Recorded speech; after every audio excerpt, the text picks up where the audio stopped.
बातमी जितेंद्र आव्हाडांसंदर्भात कुणाच्या भावना दुखावल्या असतील तर शब्द मागे घेतो। जितेंद्र आव्हाडांनी दिलगिरी व्यक्त केली आहे। आव्हाडांनी शिवराज्याभिषेकाबाबत वक्तव्य केलं होतं, वादग्रस्त वक्तव्य केलं होतं। जितेंद्र आव्हाडांच्या त्या वक्तव्यानं विधानसभेत गोंधळ उडाला। नितेश राणेंकडून आव्हाडांच्या निलंबनाची मागणी करण्यात आली।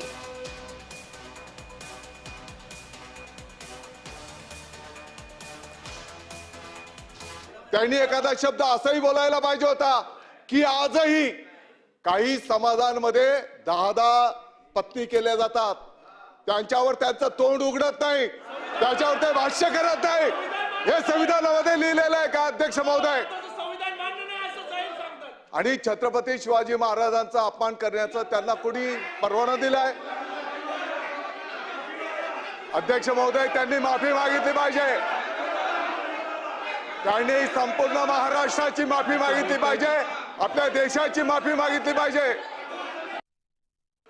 छत्रपती शिवाजी महाराजांचा राज्याभिषेक याचा उल्लेख करताना कुठल्या पुस्तकात काय लिहिलंय, पायाच्या अंगठ्यानं टिळक लावला, हे पहिल्यांदा आम्ही इतिहासातला ऐकतोय। हा छत्रपती शिवाजी महाराजांच्या संदर्भातला जे वक्तव्य त्यांनी केले ते काढून टाका, काढून टाका अध्यक्ष महाराज, ते पटलावरनं काढून टाका। माझ्या शब्दाने जर कोणाची मन दुख, एक मिनिट ऐकून तर घ्या। हे बघा ऐकून घ्या। या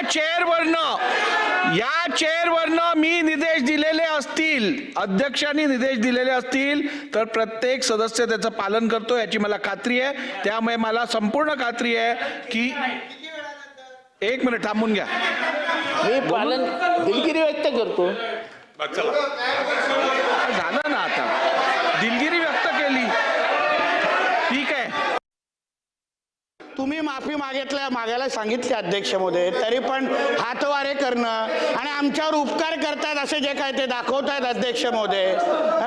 उद्या काय हे लोकांना कोणाच्या त्या औरंगजेबाला खुश करण्यासाठी, त्या टिप्याला खुश करण्यासाठी हे कार्यक्रम करतायत का?